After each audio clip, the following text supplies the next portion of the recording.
МП-101 музикална приставка 101. Когато е с единица руснаците, тяхният закон за техниката и за номерацията е такъв. Когато е с единица 101, значи е най-високият, най-хубавия, най-добрия клас, който те са създали.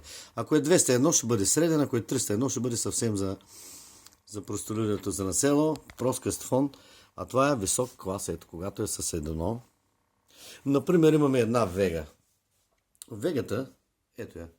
Вегата е MP122. Какво означава това? Степен на сложност 1, висок клас 1. 2 означава, че двукасетъчен. Двукасетъчен касетофон. Нали? Когато е еднокасетъчен, е с 0 или с единица. 101. Много висок клас с квази сензорно управление. Ето направен.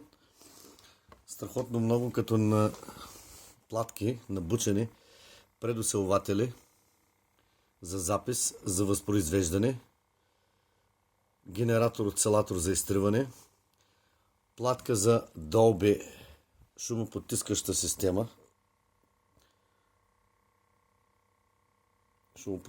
система, негова си някаква направена нещо като Dolby жестоко изпипано. Ето M1, M2, два мотора, ториидален трансформатор, който е абсолютно екраниран от всякъде. Захранваща платка, на която трябва желателно е да сменя кондензаторите. Все още работят и са в перфектно състояние, понеже е военно производство от завода. Ето всичко е на военни куползи набучено. Платките са на позлатени куползи направени.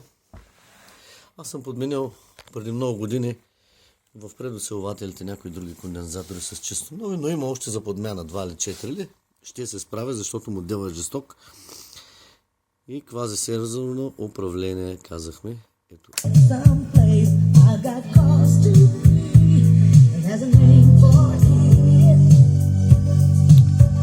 Ето и пауза. Явно не свети ледчето, диодчето е повредено за паузата. Иначе се работи, но най-вероятно има или лоша спойка някъде по тази платка, която постоянно се натиска и ходи напред-назад. Много е вероятно руските спойки да не са били толкова добре, за да не свети това ледче, но иначе декът е първокласен.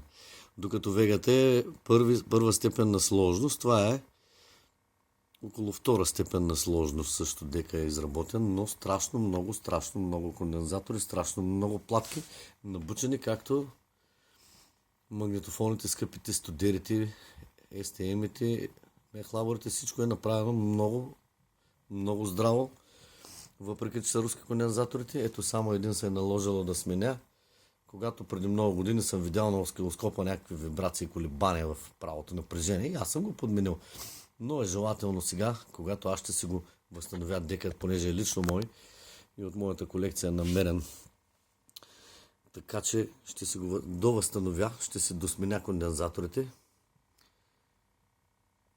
и просто ще се кефя на този орел. Орела е жесток. Ето всичко с желязни копчета, направен алуминиев панел.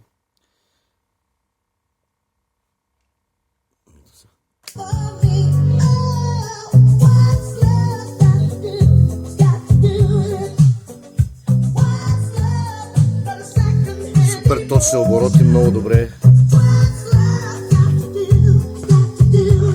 Много добре работи индикатора, понеже не е ползване, е почти нов.